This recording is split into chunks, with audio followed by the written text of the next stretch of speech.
3 முடிச்ச சீரியல்ல இன்னைக்கு என்ன நடக்க போகுதுன்னு பார்க்கலாம். வாங்க வீடியோக்குள்ள போலாம். நம்ம கம்பெனிக்கு புது மிஷின் வந்திருக்குது. அத அம்மா தொடங்கி வச்சாங்கன்னா ரொம்ப நல்லா இருக்கும்னு சொல்லி, தொழிலாளர்கள் எல்லாரும் வீட்டுக்கு வந்து சுந்தரவள்ளிய கூப்பிடுறாங்க. சுந்தரவள்ளி சரி என் பொண்ணு மாதவி தான் அத வந்து தொடங்கி வைப்பாங்கிறாங்க. அப்ப சூர்யா வந்து இல்ல இல்ல என் பொண்டாட்டி தான் இந்த வீட்டுக்கு மகாராணி. அவ தான் இனிமே கம்பெனில எல்லாம் பாப்பா. அது மட்டும் இல்லாம அவ தான் இந்த மிஷின தொடங்கி வைக்கணும்னு சொல்லியிருக்காங்க. இத கேட்ட மாதவி கொதிச்சு போய் கொந்தளிச்சு யாருக்கும் தெரியாம ஒரு காரியத்த பண்றாங்க. தனக்குள்ள பொறாமையில போய் அசோகன்கிட்ட ஒரு ஐடியா குடுக்குறாங்க. இத பாருங்க அம்மா ஆன் பண்ணி வைக்கிற மிஷின்ல எந்த ஒரு பிரச்சனையும் இருந்துடக்கூடாது. அதே நந்தினி போய் தொடரல அந்த மிஷின்ல கரண்ட் ஷாக் குடுத்துருங்கன்னு சொல்றாங்க. இத கேட்ட அசோகன் மறுப்பு தெரிவிக்காம சரி மாதவி நீ சொன்னா நான் மறுப்பேனா? நான் அதே மாதிரி செஞ்சிடுறேன். இவளையெல்லாம் இப்படியே தலதூக்க விடக்கூடாது. நீ சொல்றதுதான் சரி. ஆனா இந்த விஷயம் வெளியில யாருக்கும் தெரியக்கூடாதுன்னு மாதவி சொன்னதுனால அசோகனும் சரி நான் யாருக்கும் தெரியாம தானே போய் செய்ய போறேன். அங்க இருக்கிற லேபர்ஸ்க்கே யாருக்கும் தெரியாது. அந்த மிஷினை தொட்டு ஆன் பண்ணா போதும் ஆளையே முடிச்சு கட்டிருங்கிறாங்க. ஆளை முடிச்சா அதுக்கப்புறம் பார்த்துக்கலாம். அதுக்கு முன்னாடி மாதவியை ஒதுக்கிட்டு நாம ஏன்டா இப்படி ஒரு காரியத்தை பண்ணணும்னா அவங்களுக்கே தோணணுங்க.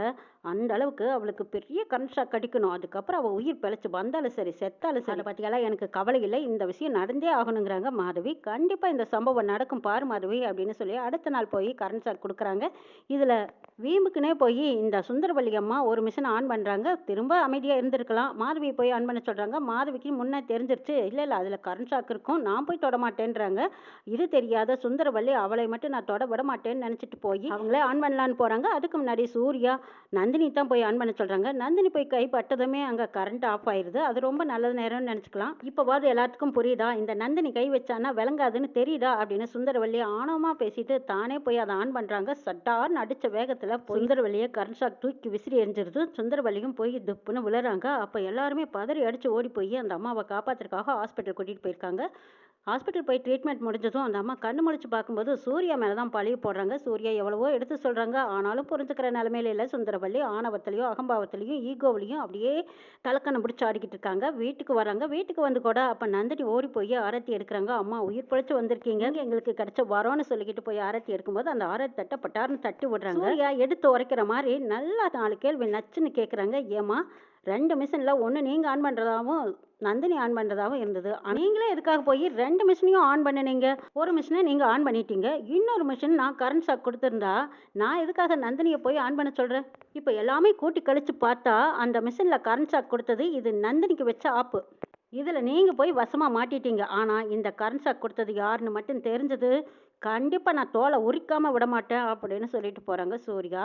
அப்போ தான் சுந்தரவள்ளி யோசிச்சு பார்க்குறாங்க. ஆமாம் சூர்யா தான் இவன் எப்போ பார்த்தாலும் நந்தினியை தலை மேலே தூக்கி வச்சுக்கிட்டு கொண்டாடுவானே. இவன் போய் எதுக்காக இன்னொரு மிஷினில் கரண்ட் ஷாக் கொடுக்குறான்? ஆன் பண்ணும்போது அமைதியாக இருந்தான். 2வது மிஷினை ஆன் பண்ண சொல்லி நந்தினியை வற்புறுத்திக்கிட்டே இருக்கும்போது கூட நந்தினி தான் மாட்டேன்னு சொல்லிட்டு கரண்ட் ஷாக் கொடுத்துருந்தா எதுக்காக அவன் அப்படி வற்புறுத்த போகிறான்? கிடையாது. இது யாரோ வேறு யாரோ சதி பண்ணியிருக்காங்க. நந்தினிக்கோ இல்லை எனக்கோ யாரோ ஏற்படுத்தின ஆபத்து தான். இதிலிருந்து நான் போய் வசமாக வலையில் சிக்கிச்சேன். எல்லாரும் முன்னாடியும் இப்படி ஒரு அவமானத்தை சந்திச்சுட்டோமேனு சுந்தரவள்ளி தலை குனிஞ்சு நிற்கிறாங்க. விடிய காலையில் எல்லாரும் எழுந்திரிச்சு வந்தாச்சு. என்னாச்சு ஸ்ரேகா இன்னும் எழுந்திரிச்சு வரலையா அப்படின்னு சொல்லி போய் பெட்ரூமில் பார்க்குறாங்க. ஸ்ரேகா அணைத்திக்கிட்டே படுத்திருக்காங்க. அதை பார்த்ததும் என்ன ஸ்ரேகா இன்னும் எழுந்திரிக்கல அப்படின்னு சொல்லி கூப்பிடுறாங்க. அங்கே முகத்தை பார்த்தா அப்படியே அம்மா போட்டு முகமெல்லாம் கொப்பளமாக எழுந்திரிச்சிருக்குது. இதை பார்த்ததும் ஒரு நிமிஷம் திடுக்குன்னு பயந்து நிற்கிறாங்க சுந்தரவள்ளி. ஓடி வந்து அருணாச்சலத்துக்கிட்ட சொல்கிறாங்க. அருணாச்சலம் இதுக்கு தான் வாயை சும்மா வச்சிருக்கணுங்கிறது.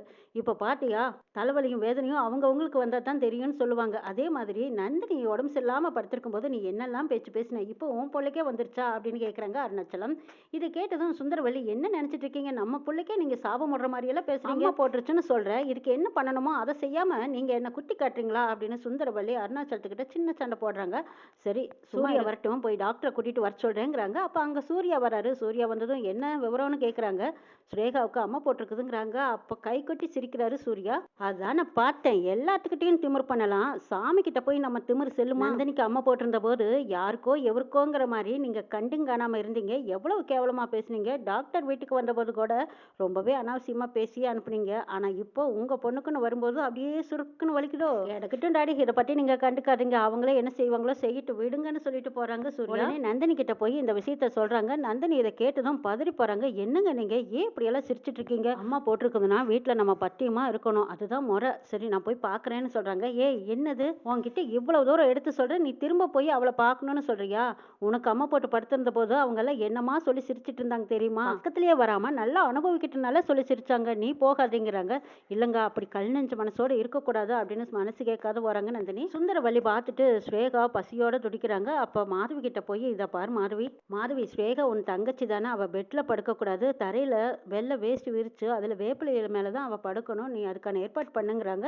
இதை பார்த்த மாதவி சொல்றாங்க, ஐயோ அம்மா இதெல்லாம் எனக்கு செட் ஆகாதுமா, எனக்கு பார்க்கறக்கே பயமா இருக்கு, நான் பக்கத்துல போக மாட்டேங்கிறாங்க. அசோக் சொல்றாரு, இது பக்கத்துல இருந்தா நமக்கும் ஒட்டிக்கும், நம்ம வெளியில போறது நல்லதுன்னு சொல்லி அவரும் வெளியில ஓடி வந்துடுறாங்க. மாதவி என்னால எல்லாம் கவனிச்சுக்க முடியாது, நீங்களே பார்த்துக்கோங்கம்மான்னு சொல்லிட்டு வந்து உட்காந்துக்கிறாங்க. இந்த பக்கம் சூர்யா வந்தவங்க, என்னாச்சு உங்க அருமை பொண்ணு மூத்த பொண்ணு நீங்க 2 பேர்த்தையுமே அப்படியே அப்படியே உள்ளங்கையில வச்சு தாங்குவீங்களே, இப்ப பெரிய பொண்ணு சின்ன பொண்ணை பார்க்க மாட்டாங்களோ, ஏன் தாய் குலமே பார்க்கக்கூடாதா அப்படின்னு கேட்டுட்டு இருக்கும்போது அங்க நந்தினி வராங்க. அம்மா நான் இப்ப என்ன செய்யட்டும், உங்ககிட்ட பேசுறதுக்கு தான் வந்திருக்கேன். ரேகா மேடம் ரொம்ப பசிக்குதுங்கிறாங்க, அவங்களுக்கு ஏதாவது செஞ்சு கொடுக்கணும், உங்களுக்கு நான் ஏதாவது செஞ்சு தரட்டுமான்னு வந்து கேட்டுட்டு இருக்காங்க. அதை பார்த்த சூர்யா கேட்குறாங்க, ஏ நந்தினி உனக்கு என்னாச்சு, நீ என்னமோ உனக்கு யாராவது வேலை செஞ்சு கொடுக்குற மாதிரி வந்து கெஞ்சுற மாதிரி கெஞ்சிட்டு இருக்க, அவங்களுக்கு வேலை செஞ்சு கொடுக்குறக்கா வந்து இப்படி பணிஞ்சு நின்றுட்டு இருக்க, நீ ஒன்றும் அப்படியெல்லாம் செய்யணுங்கிற அவசியம் கிடையாது, அவங்களுக்கு தேவையானது அவங்க பார்த்துக்குவாங்க, அவங்க பொண்ணையும் பார்த்துக்குவாங்க, நீ ஒன்றும் கவனிக்க வேண்டாங்கிறாங்க. இல்லை சார் இப்படி ஒரு சூழ்நிலையில நம்ம பார்க்காம எப்படி வர்றது, நான் பார்த்துக்கிறேன் அப்படின்னு சொல்லி போய் தானே கஞ்சி வச்சு கொண்டு வந்து கொடுக்குறாங்க. ஸ்ரேகாவும் முடியாம இருந்துக்கிட்டு நந்தினி கொடுக்கறத அப்படியே ஆதாரமா சாப்பிட்டுட்டு இருக்கிறாங்க. அவங்கள தரையில படுக்க வச்சு நந்தினி ஸ்ரேகாவுக்கு பக்கத்துல உட்காந்து எல்லா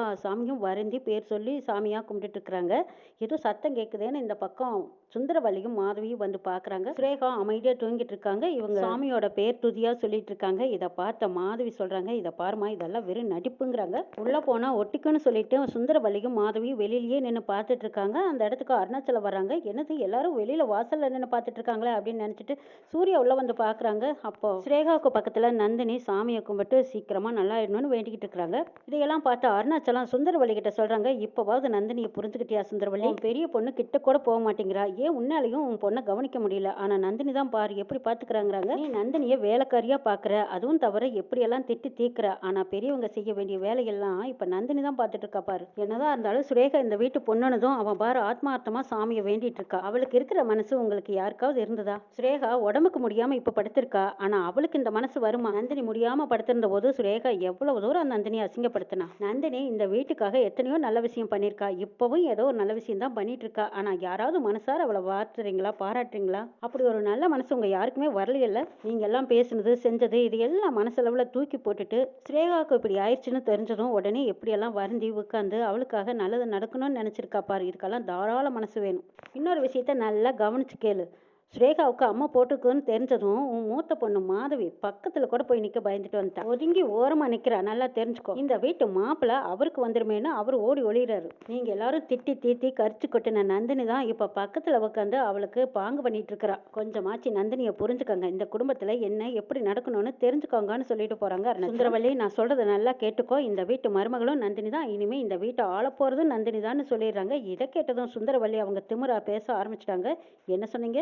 இந்த வீட்டை ஆள போறது இந்த வீட்டு வேலைக்காரியா? இதுதான் கிடைச்சது சான்ஸ்னு இப்படியெல்லாம் கூட அவளை தூக்கி வச்சு பேசுவீங்களா? என்னைக்கும் அவன் என் காலுக்கு அடியில தான், அவ வேலைக்காரி வேலைக்காரி தான், என்னைக்குமே நான் அவளை இந்த வீட்டு முதலாளியா நான் பார்க்கவே மாட்டேங்கிறாங்க. சுந்தரவல்லி என்ன சீண்டி பாக்குறீங்களா? யார் வீட்டை யார் ஆளறது? அவ ஒரு வேலைக்காரியை கொண்டு வந்து நடுவில் உட்கார வச்சிருக்கீங்க, அவ வேண்டுதலுக்கு வேணா கூலியை கொடுத்துடலாம். ஸ்ரேகாவுக்கு பக்கத்துல உட்காந்து சாமியை கும்பிட்டுட்டு இருந்த மயத்துல அவ இந்த வீட்டு மகாராணி ஆயிடுவாளா? அதுக்கெல்லாம் ஒரு நாள் நான் இடம் கொடுக்க மாட்டேன்னு சொல்லிக்கிட்டு இருக்காங்க சுந்தரவல்லி. சுந்தரவல்லி பேசுறத பார்த்துட்டு சூர்யா அருணாச்சலத்துக்கிட்ட சொல்றாங்க, இதை பாருங்கப்பா, நீங்க என்னதான் சொன்னாலும் இந்த தாய் குலம் திருந்தவே மாட்டாங்க, இவங்க எல்லாம் பட்டு தான் அழிவாங்கன்னு சொல்லிட்டு திரும்ப சூர்யா நல்லா ட்ரிங்க்ஸ் அடிச்சுட்டு திரும்ப வீட்டுக்கு வராங்க. இதை பார்த்த நந்தினி ஓடி வந்து, ஐயோ என்னது, வீட்டுல சுரேகாவுக்கு அம்மா போட்டிருக்கு, நீங்க சுத்தபத்தம் இல்லாம வீட்டுக்கு வந்தா அந்த பொண்ணு எவ்வளவு கஷ்டப்படுவான்னு அந்த வேதனை வலி என்னங்கிறது எனக்கு தான் தெரியும், தயவு செய்து இப்படி சுத்தபத்தம் இல்லாம வராதிங்கன்னு சூர்யா கிட்ட கெஞ்சி கேட்கறாங்க நந்தினி. இந்த வீட்டு மனுஷங்களை இன்னும் புரிஞ்சுக்காம இருக்கிறேன் நந்தினின்னு வருத்தப்படுறாங்க சூர்யா. என்ன நடக்குன்னு நாளை பார்க்கலாம்.